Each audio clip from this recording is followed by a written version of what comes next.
의외로 학교가 시시하다고 말하는 아이들이 있습니다. 과연 왜 그럴까요? 궁금하신 분들은 이 영상을 끝까지 봐주세요.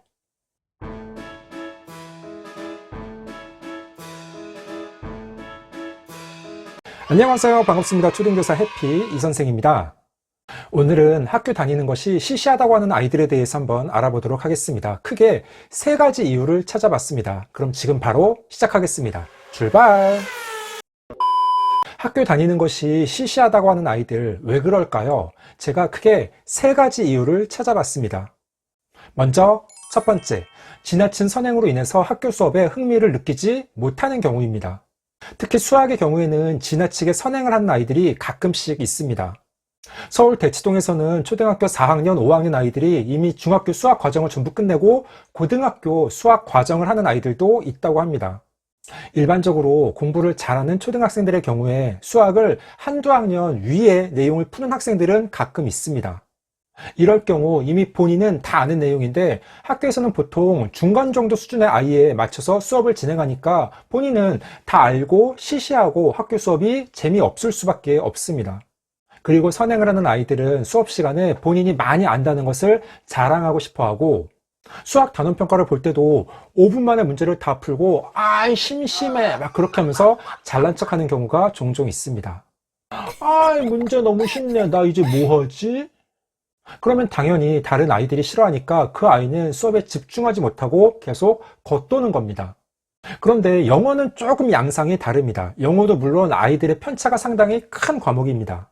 아무래도 영어 유치원을 나오고 집에서 꾸준하게 영어 공부를 한 아이들은 원어민과 거의 프리토킹을 할 정도로 영어를 잘하는 아이들도 가끔 있습니다. 그런데 또 어떤 아이들은 4학년인데도 불구하고 아직도 알파벳 대소문자를 순서대로 못 쓰는 아이들도 가끔 있습니다. 초등학교에서 배우는 영어는 분량도 적고 내용도 쉬운 편이고 대부분 활동 위주라서 공부를 잘하건 못하건 열심히 수업 시간에 참여를 하는 편입니다. 문제는 수학 선행입니다. 그래서 부모님들이 과연 우리 아이가 지나치게 수학 선행을 하는 것이 과연 도움이 되는지 세심하게 살펴보고 고민을 좀 해보셔야 되겠습니다. 수학 시간에 학교 수업에 집중하지 못하고 딴짓하는 아이는 그 영향이 자칫 다른 과목에도 미칠 수도 있습니다. 그래서 어떤 과목의 선행을 어느 정도 수준까지 언제까지 할 것인지를 부모님들이 진지하게 고민해 보실 필요가 있습니다. 그러자면 아이의 학교 생활에 대해서도 자주 이야기를 나누고 아이의 단체 생활과 아이의 친구 관계에 대해서도 관심을 가지고 세심하게 살펴보셔야 되겠습니다. 그리고 만약 문제가 있다고 생각된다면 우리 아이의 선행 속도를 조절해 주셔야 됩니다. 학교가 시시하다고 하는 아이 왜 그럴까요? 두 번째 이유는 학습 부진 때문에 학교 수업 내용을 따라가지 못하는 경우입니다. 이 두 번째 사례는 첫 번째 사례와는 정반대되는 경우입니다. 첫 번째 이유는 지나친 선행으로 학교 수업 내용이 너무 쉬워서 다 아는 것이라서 시시해서 학교 수업에 집중하지 못하는 것이라면 두 번째 경우는 학습 부진으로 수업 내용이 너무 어려워서 학교 수업을 따라가지 못하는 경우입니다. 이렇게 학습 부진의 경우 지능은 정상인데 본인이 공부를 안 해서 수업 내용을 따라가지 못하는 경우가 가장 많습니다. 즉 아이의 집중력이 부족하고 산만하며 수업 시간에 계속 딴짓을 하는 겁니다. 이런 아이들의 경우에는 부모님들이 먼저 집에서부터 면학 분위기를 조성해 주는 것이 우선입니다. 그래서 집에서 규칙적으로 책을 보게 한다거나 또는 교과서를 일주일에 한 번씩 집으로 가지고 와서 그것을 부모님들이 확인해 보시면 됩니다. 그리고 아이가 어려워하는 수학이나 수학 익힘책 등은 집으로 가지고 와서 다시 한번 풀어보도록 부모님들이 그렇게 보살펴주면 충분히 좋아질 수 있습니다. 또 학습 부진으로 수업을 따라가지 못하는 아이들 중에서는 특정 과목이나 영역에 대해서만 어려워하는 아이들도 있습니다. 가장 많은 것은 당연히 수학을 어려워하거나 아예 수학을 포기하는 아이들이 가장 많습니다. 경우에 따라서는 과학을 어려워하거나 영어를 싫어하거나 국어에서는 특정 영역, 읽기를 힘들어하는 아이들도 가끔 있습니다. 이럴 때는 그 부족한 교과목 또는 그 영역을 집중적으로 보완하면 충분히 호전될 수 있습니다. 그래서 부모님들이 우리 아이가 어려워하는 과목은 무엇인지, 우리 아이가 어떤 영역을 힘들어하는지 면밀하게 파악하고 그에 따라서 우리 아이에게 기초부터 순차적으로 교육을 시킨다면 아이가 충분히 부족한 부분을 보충할 수 있을 것입니다. 학교가 시시하다고 하는 아이 마지막 세 번째는 실제로 학교 생활에 문제가 있는 경우입니다. 지나치게 자신감이 부족해서 나는 다른 아이들보다 너무 능력이 떨어져. 나는 아무것도 할 수 없어. 이런 생각을 해서 학교 생활에 아예 흥미를 잃고 학교 생활 자체를 시시하게 느낄 수도 있습니다.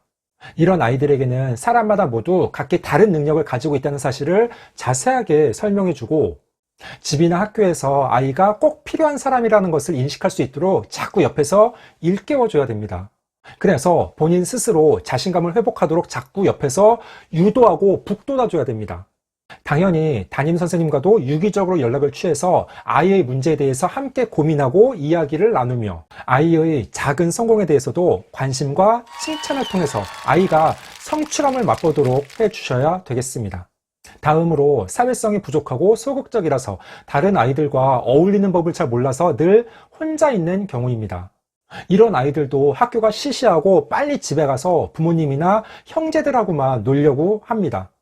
이럴 때는 부모님과 함께 친구 사귀는 방법에 대해서 이야기를 나눠보는 것도 좋습니다. 친구를 사귈 때 어떤 점이 어려운지, 어떤 문제가 있는지, 어떻게 하면 친구를 잘 사귈 수 있는지 부모님과 편하게 이야기를 나누는 것입니다. 그리고 아이가 호감을 가지고 있는 친구와 사귀기 위해서는 어떻게 하면 좋을지에 대해서도 서로 이야기를 나누고 실제 행동으로 옮겨보고 그 결과에 대해서도 부모님과 한번 이야기를 나눠보는 것입니다. 물론 담임 선생님께도 도움을 요청하고 함께 해결 방안을 모색한다면 아마 더 효과적인 방법을 찾아 나갈 수 있을 것입니다. 만약 제가 방금 언급한 위 두 가지 사항 외에 또 다른 이유로 학교 생활이 시시하다고 하는 경우에는 적극적으로 상담을 하고 전문가에게 의뢰하는 것도 좋은 방법입니다.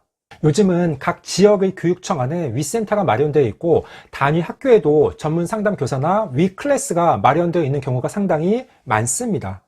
그리고 해당 지자체에 청소년 상담 센터가 마련된 곳도 많으니까 그런 곳을 적극적으로 활용하시면 되겠습니다. 15초 요약! 오늘은 학교 다니는 것이 시시하다고 하는 아이들 왜 그런지 세 가지 측면에서 살펴봤습니다. 먼저 첫 번째, 지나친 선행으로 학교 수업에 흥미를 느끼지 못하는 경우. 두 번째, 학습 부진으로 학교 수업 내용을 따라가지 못하는 경우. 마지막 세 번째, 실제 학교 생활에 문제가 있는 경우입니다. 부모님들께서는 자주 아이와 대화를 통해서 우리 아이가 학교 생활에 적응하는 데 커다란 문제점은 없는지, 어려워하는 과목은 없는지, 친구 관계는 원만한지 이런 것들을 좀 면밀하게 파악하고 있어야 되겠습니다. 그리고 문제가 있다면 담임 선생님 또는 주변 전문가와 상의해서 적극적으로 해결 방안을 모색하셔야 됩니다.